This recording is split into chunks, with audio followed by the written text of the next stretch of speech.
film about this psychological trait.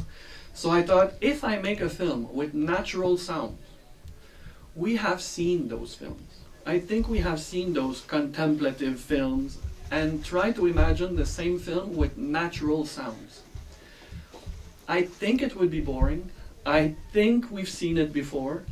And twice in the film I'm giving you 3 minutes of real sound so you can see what the film could be and what is not. And I think the no sound is creating a distance with this guy, Wilcox. So we don't know him, we don't know what he wants, we don't know about his past, we don't know where he's going. So I really like this distance. It's very cold, it's very cerebral, but I thought it was the best idea to put the sound away. You tell me if you would have liked real sound, but I'm very happy with this. No, I mean, this makes that totally a different travel into the head of the guy. So that's why I wondered if it was really before you beginning to shoot, or if it came in between. I thought it would be a little provocative to not give you anything about this guy, because it's not a very warm film. It's so distant that you need to watch the film with a lot of cerebrality, you know. But yeah, it was the idea right in the beginning, because in the last few films and the last few years, I really fell in love with sound. And in all my films, we try to make very sophisticated sound, and I work with a sound designer. And slowly, I got less interested by the image. So with this film, I decided to make a purely visual, minimalist story. And I knew I would cut the sound. And my first idea was to make a completely silent film. But at some point, we edited the film completely silently. We had only like 6 hours of material. It was longer to prepare than to shoot. It was shot only in 6 days, but we took a month to prepare it. And I gave the silent film to the sound designer. He's a musician. And I said, can you put me a soundtrack on this? But I will be precise. I want the cuts to be like this, like that. I want some colors as well. Sound color. I don't know if you see what I mean. Like when Wilcox is seeing the other guys who are wearing military outfits, well, they are hunters. I told him, I said, could you give me a very positive color? Like, give me the impression that Wilcox could become friends with these guys. So you need a sound to be a little more positive. And sometimes it would go negative, and sometimes much more colorful. So I really like these, this movement in the sound. But yeah, maybe I'm too cerebral with this film, and it's all about textures. It's not about narrative, but yeah, that's where I was with this film. Very, very formal, not very narrative. And were the encounters with other people already decided, or did you shoot whatever you met in the location of the film? Okay, good question. I like to tell young people who are studying cinema, this is an example of a film where I like to tell you, please trust the reality around you. A lot of young people, they write a script and they try to make the reality fit into their script. Usually for a film like that, I write no script. I only write situations, and then we go and we keep our eyes open for accidents. So in this film, there are accidents. We were driving, and then we saw teenagers doing the motocross, and we stopped. We didn't ask permission to anybody. I told the actor, I said, behave like you want to meet them. They saw a camera, they were all excited. We took their names on a piece of paper, we shot in 20 minutes, and we left. And the scene is in the film. So that's an example of, I really like this scene, but it was never planned like that. When he's meeting the hunters, we were going to just for the river, and they were there. So I told the actor, just go with them. And they were all high. They were smoking. They were coming back from hunting, and they were all high. So I said, go see them. Behave like you're very happy to see civilization. We're going to film from far away, And when they will see the camera, we will go see them and explain to them that we're making a film. So it was shot like no preparation, like this, and then they came to us, are you doing a porno? So it was, that moment was stupid, but it was too late because we stole from reality what we wanted to steal. So trust always the reality around you. So what was planned was, well, the abandoned house, the old man he's meeting. We knew that Wilcox would take the car of the old man. Everything had to be prepared. We stole the salad without permission. So some things were real and some things were not real, but we had to plan. You cannot just go and... so I really like this in-between, between preparation and trust reality, what reality is giving you. And I think nowadays people put too many ideas on paper and... yeah.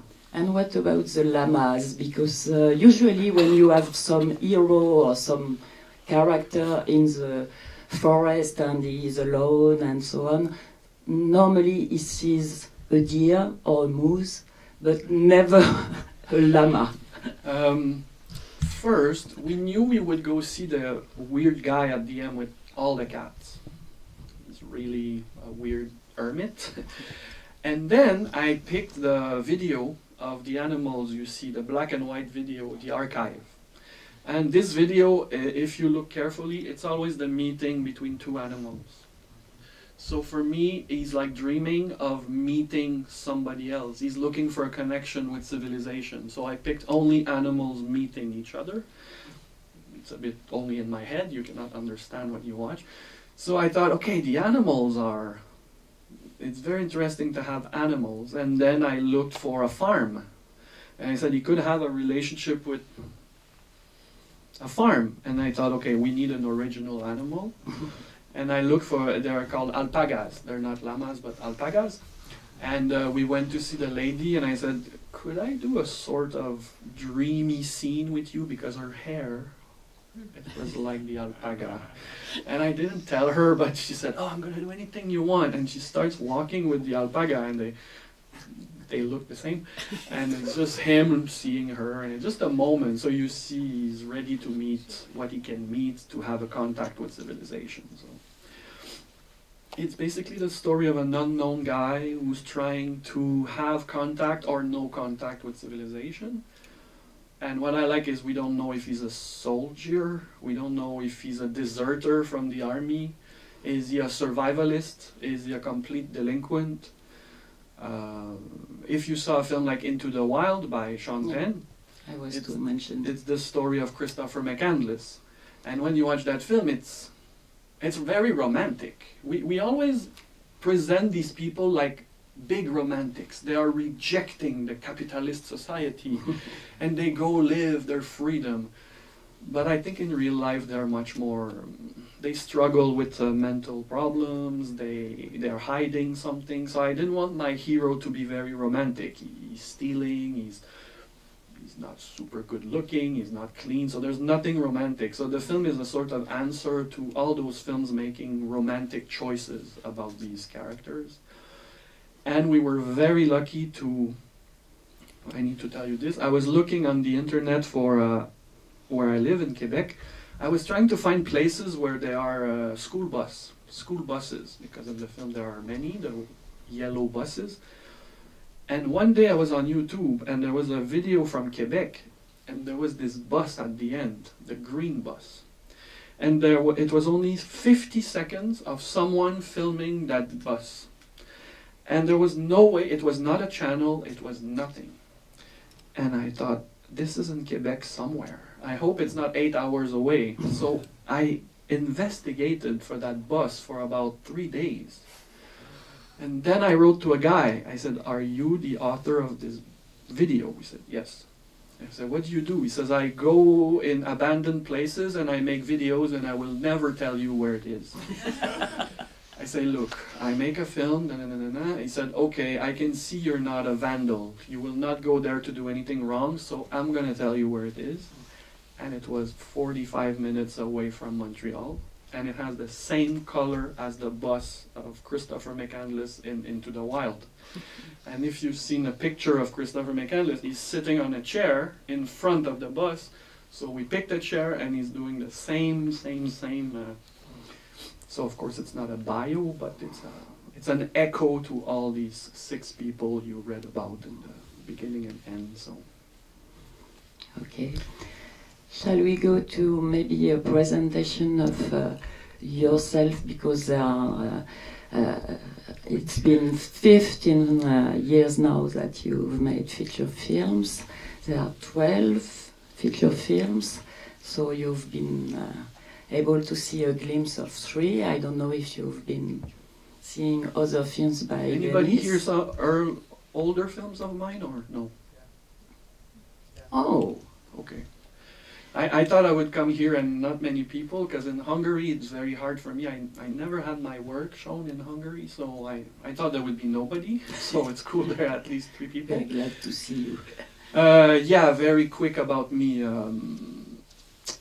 I come from Montreal, Canada. I grew up as a teenager. I became very quick an encyclopedia of horror cinema. So I was 12 years old, 11 years old, and I was already watching a lot of, not Hollywood, European, gore, cannibal, very disgusting European cinema of horror genre. And I became a real encyclopedia. At 14 years old, I had seen everything, and it was the beginning of the VCR and the VHS tape. So I had a huge collection of only horror cinema. And slowly, especially when I met the cinema of Dario Argento, I think, that's when I decided that I would like to be a filmmaker. So I studied cinema only 3-4 years, but I was always at the local Cinematheque, and I abandoned all my horror cinema very quick, because during my studies I discovered people called Jean-Luc Godard, or John Cassavetes, or Maurice Pialat, or famous directors. So I thought, okay, it's enough, no more horror cinema, but it's inside me. So I think when I make films nowadays, there's always a sense of menace in my stories, and I think it comes from my teenage years.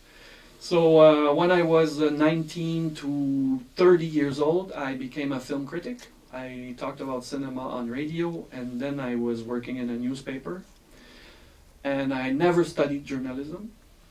And I was making short films on weekends. And I was obsessed by geography, so I would put English subtitles on all my shitty short films. And I was mailing VHS everywhere in the world. So I was really interested by the festival world, even very young. So at 29 years old, it was not a good period at the newspaper where I was working. So in 2004, I decided to tell everybody, look, give me a small video camera. I don't need money. We're going to rent a truck. I'm going to go at the end of the world, and we will improvise a film. It is going to be a mixture of documentary and fiction. And that film was called Drifting States. By the way, any film I'm naming, find me on Facebook. I don't care. I'm sending you any film you want to see. Just say, I don't care. I know they are hard to find, so every day I get a message from somebody from a country, can I see this film? And I find me on Facebook, I will send you my films, I don't care. So Drifting States, we made that film with a grant of only $30,000. And we made a film 16 hours north of Montreal with only 1 actor. And it was a bit like this. And we created the story of a man who's trying to find a new life in a village very far away from Montreal. And this film, we thought it was a small film, but it won at Locarno Film Festival, and suddenly I was invited everywhere in the world with this film. So it was all new for me, the world of film festivals. I had no job, because I was not a journalist anymore. I had no future. And then with Drifting States, we won some money in Korea, and I took that money and I said, let's make another small film. And I was a bit delinquent, so we decided to make a film in a language I don't understand, Bulgarian. So I invited 2 Bulgarian actors to Montreal, and we paid for their trip. and we paid to rent some little equipment, and it was the story of two Bulgarians meeting in a chat room, and they decide to go in the woods to have fun. And the love story goes wrong. So that film was made for $10,000, and it went to all the festivals again. So suddenly I was a festival creature.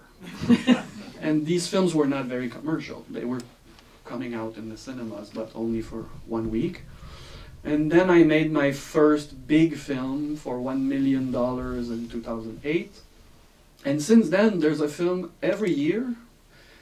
So I develop a real big film with actors, dialogues, a script. We ask for money to the government. And when I finish those films, I go and I make a small film like this with 3 or 4 friends. Usually, this film was made for 8,000 euros in 1 week. And it's traveling in 25 festivals now. So I know with time that I can do those films. And now I'm ready to write something bigger that will be $2 million. And like the film, if you saw the film here called Ghost Town Anthology, this is with only big actors and it's 2.1 million. So I alternate between big and small. And now we are. Why really? Can you explain that? Why really? Because let's say we're all a team here. We're probably enough here to make a real feature film for $2 million. I will probably be your best friend, but I will probably hate you, you know? So after a big film, like a month and 6 months preparation, I'm usually completely exhausted. I can't see the actors anymore. I can't deal with technicians anymore. Too much money, too much rules. When the film is finished, like Ghost Town Anthology, I'm very proud, and it went to Berlinale competition. I'm very happy, red carpet. But then I come back home and I'm like, I don't want to become old and only make big films. I need to show the world that we can still make small Wilcox like that. So a lot of people, they tell me, why do you do Wilcox? You don't need to do that. You can, but my thinking is not, it's not an ambition going like this. I'm really like a big one, a small one. Oh, let's try a big one. Oh, let's try a small one. So it's really, I'm not ambitious like, okay, next should be Hollywood, next should be an agent in Beverly Hills, and next should be a co-production with Europe. So I'm full of contradictions, I guess. So now we are at 2019, and it never stopped, the film festival world. I've been traveling since 15 years, and it's always with these weird things. I never became a commercial filmmaker. Where I live, people know me, but I'm respected, but the films are never, never, never commercial. You can expect that this film will play probably 10 times where I live, and it's going to be over. But since there's no much money involved, I'm okay, you know, there's no pressure. Maybe a question you won't like, but I wonder if your films talk about not to be or not to be, but maybe to fit or not to fit. Because most of them are really on people who are, as you say yourself, a foot in reality, in real world, and a foot outside.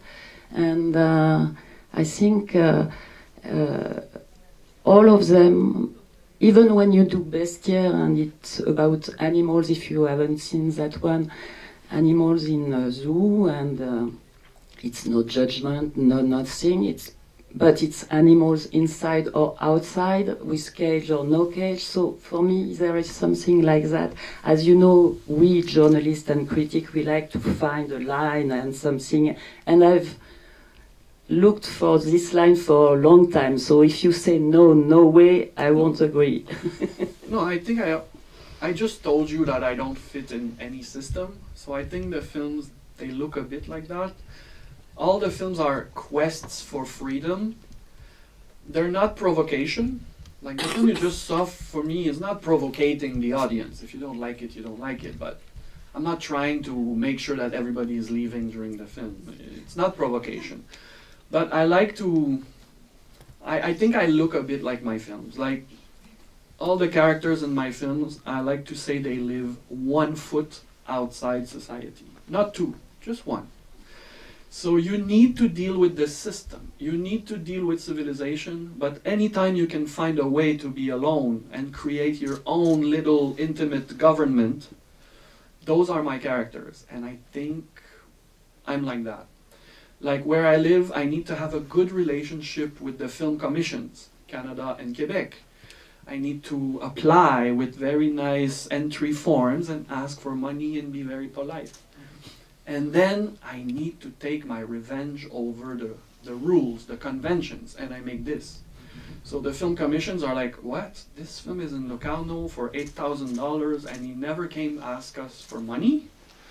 So I like to... So I think my films, they look a bit like me. Like in Curling, it's another film, Curling, it's the story of a man and he doesn't trust society. So he's keeping his little daughter at home and he's telling her not to go outside because society is bad. In Vic and Flo Saw a Bear, it's the story of two women who fell in love in prison and now they are released and they want to live their love life alone in the woods in a little shack. But society is always very close, you know. And I really like when at some point society comes and it knocks at the door. Yes, society is very close too. We see the road, we see people. Wilcox, he wants to be alone, but a good talk with an old man is always good. And he will go inside his apartment, but oh, he's leaving, you know. So Wilcox is the ultimate Denis Cote film somehow. Even if people say, oh, every time we watch one of your films, it seems it's a new personality. Maybe I have something schizophrenic going on, but I think I look a bit like my films. And I like to say I never talk about myself when I make a film. But it's not true. We always talk about who we are, you know. And about the scripts, you said that you did big film and little films, and Wilcox or other films are not that written. You have not a very conventional script. For the other one, like Curling we mentioned, or like Ghost Town Anthology, you have a script very precise and you don't go out of it, or how is it working? I would like to be more free when I make the big films, but it's very hard because I ask for $2 million to the government with a script. They give me $2 million. I cannot suddenly change every page and do what I want. So when I give a script, we will follow it usually. We have no choice.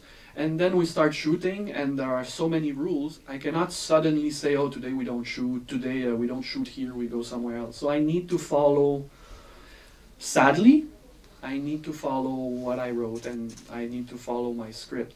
Then when it's time to edit the film, you can try to find a bit more liberty, you know, but that's why this is such a revenge when I do that.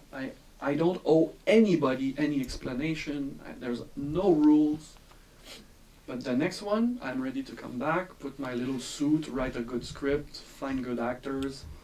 It's really two worlds, so I follow my scripts, yes. So maybe you are schizophrenic after all. I like to play the game. Like here it's probably the same. If you know where to send your script to the government, you know that you have to follow a lot of rules. You cannot send the script and they call you and you say, So I like to play the game. And if I'm allowed to not play the game, that is amazing. That is fun. And I think I'm very afraid to grow old and become a bourgeois filmmaker. So like all my friends, they make a film for $400,000. And the next one is 1 million. And the next one is 3. And the next one, they have an agent in Beverly Hills. And they go like this. And they refuse to go back to smaller.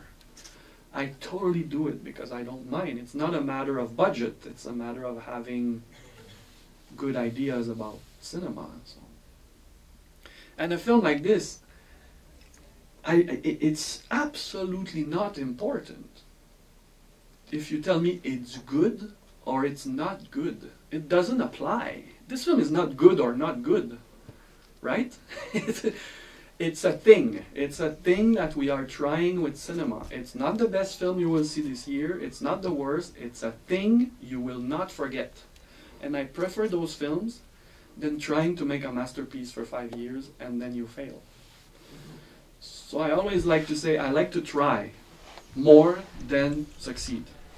As a cinephile, did you find some people who told you that kind of stories, that kind of films that didn't go where you waited?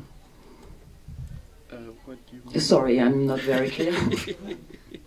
I lost my English in between. As a cinephile, did you find your people, you mentioned Godard and some other people, but did you find often films that lead you where you don't wait to go with a film? It's hard to answer because when I was a film critic, I had to see everything. So things I really hate, things I really love, things I understand, things I don't understand, and I needed to have an opinion for my readers. So it was, those years were very hard mentally because you always need to have an opinion. Now it's over since 14 years, and nowadays I don't need to give you my opinion on any film. When I'm finished watching a film, I don't have to call you to tell you it was great. I don't have to write about anything. So I only take what I want and I only watch what I want. But you're also head of jury in festivals like yes. here. That is, different. But I'm still a cinephile. I still watch a lot of stuff, but only things I want to see. I will never go see the new Avengers just to have an opinion. I don't need to give you my opinion. I don't need to call my father and give him my opinion. I'm not interested in Avengers.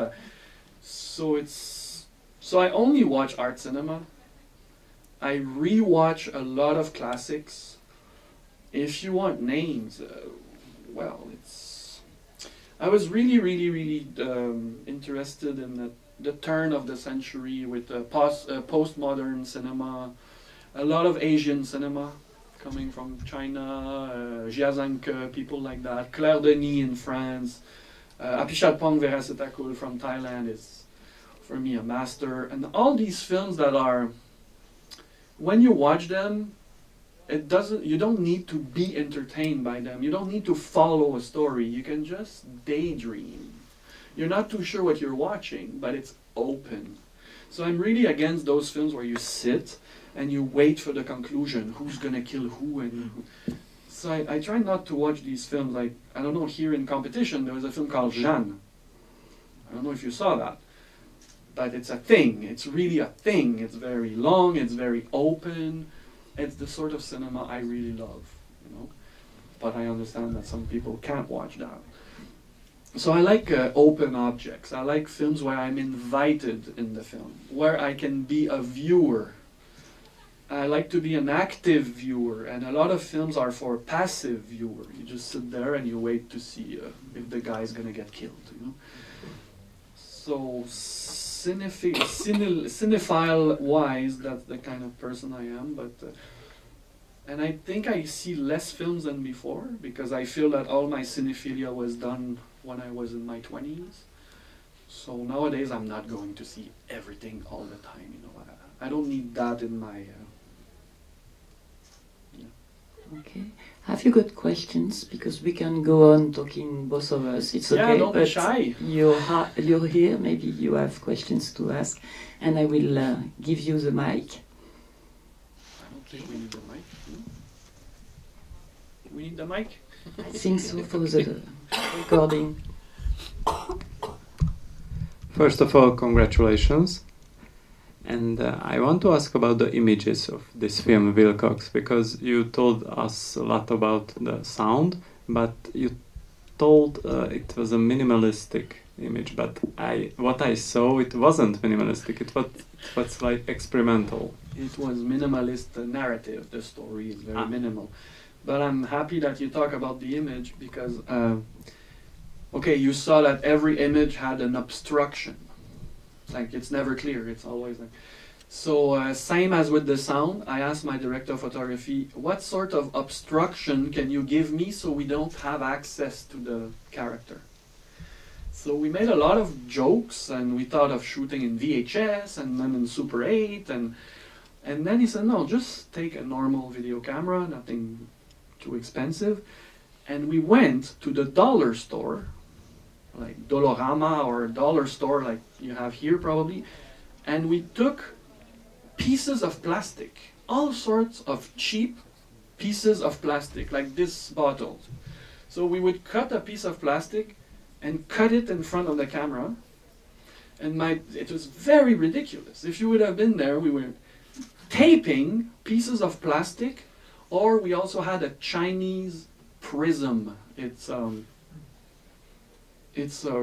round lens, and those are the scenes where there's color. And before every scene, my DP was taping pieces of plastic, and I said, Francois, is that cheesy or not? He said, I think it looks good. And we would change every scene. It was like this, like this, like this, cut in half, cut like this, cut like this. And then we watched the footage, and we're like, yes, it works. For us, it works. It's not too cheesy. So yeah, it was the intention of creating an obstruction with the characters. I'm glad you asked, because I didn't think. And we also, in the editing,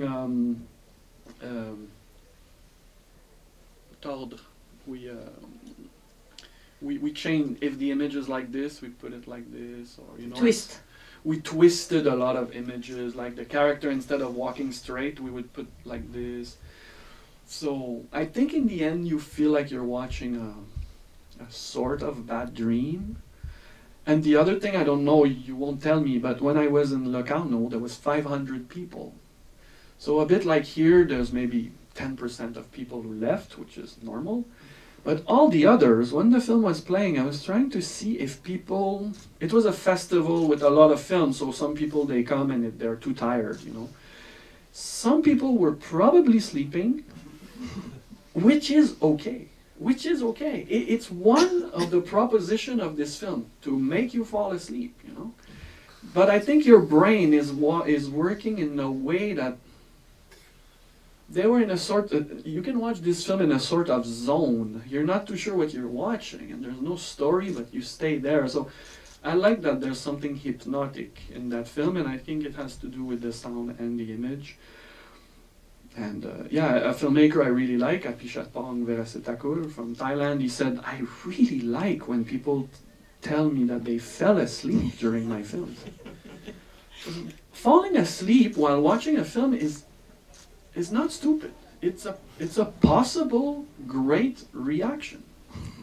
Your brain had another type of experience with cinema. And then you leave and so I really like this sort of work on your brain cinema can have, and sleeping, I'm okay with that. Is someone else wanting to ask a question? Yes. Sorry. Thank you. So I also want to congratulate you for this film. Well, it will be a bit hard to describe, but usually while we are watching a film, we are thinking about the character, about the setting, and I felt that during I was watching this film, maybe the director want to manipulate us, like for example, during the first part of the film, when Wilcox fall asleep and he dreamt about ugly people, yeah, and if to be honest, I was really sleepy, and I think if I wasn't be sleepy, I would thinking about what is it all about, but in this case I was sleepy, and I felt that I dream also about it. And I have some flashes. So and after that he woke up like me, and because of the noises. So was it an accident, or by it's just my individual reaction? Amazing. So it's amazing. You know, we go see films, and all the questions are about the beauty of the actor or the story when he was robbing the bank, and what you just said is an experience you had while you were watching a film. And I will never take it bad if you say, I thought I was dreaming. It's great with everything you just said. So, of course, it's not my purpose. When I made this film with the editor, I said, look, there's no way we can do more than 65 minutes, maximum 70 minutes.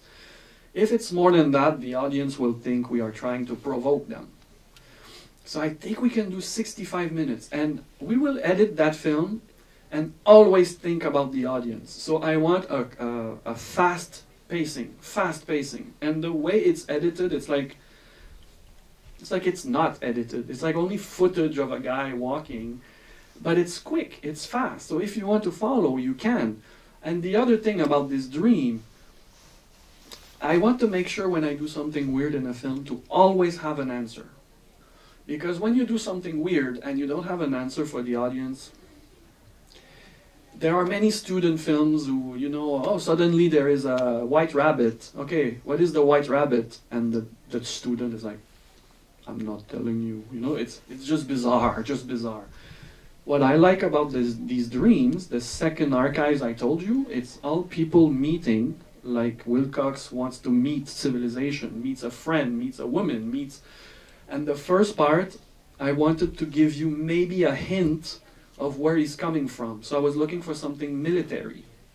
And then we found these First World War people, and it's a doctor who used to do prosthetics. So that's what I put there, and he's dreaming about that. So it's in the periphery of his identity. So maybe he experienced something like that, maybe no, but at least it's connected. If I would give you a dream of people playing soccer, doesn't work, you know. So I think the ideas, they have a loose connection, but still a connection. But I really like how you described it. Thank you. And of course the sound, maybe it's there to make you wake up. Yeah, because this is the first time we hear the real sound, the direct sound. And it's pretty loud. Yeah. So maybe if you were asleep, okay, it gives you back the film, and yeah, in that moment, for me, it's boring. Suddenly he's waking up and he's doing the exercise, and then he goes outside, we hear the wind, and I'm bored. For 3 minutes, I'm giving you real sound, but I'm really in a hurry to take it off again. And then we had this old man in his house. We wanted the story to shift completely somewhere else and bring back Wilcox later. So it's playing with the narrative.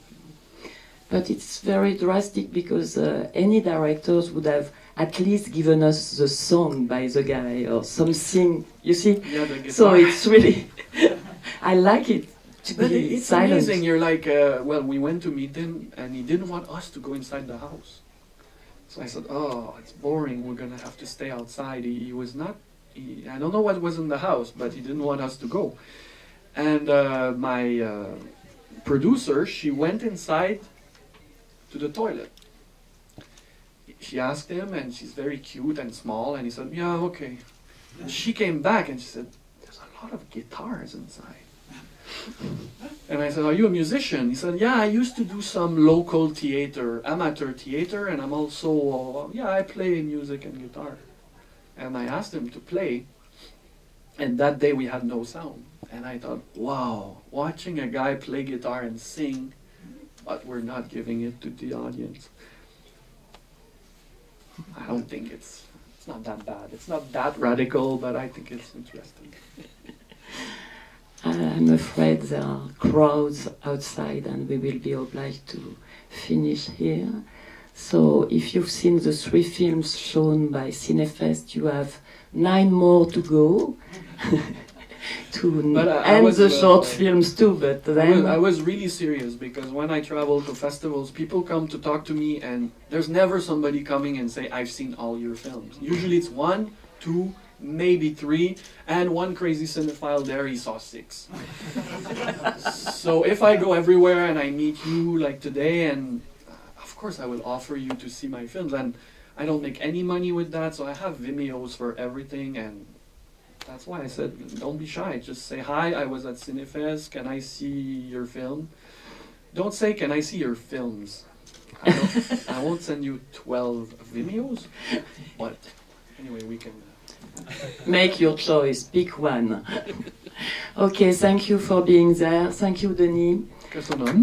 Köszönöm.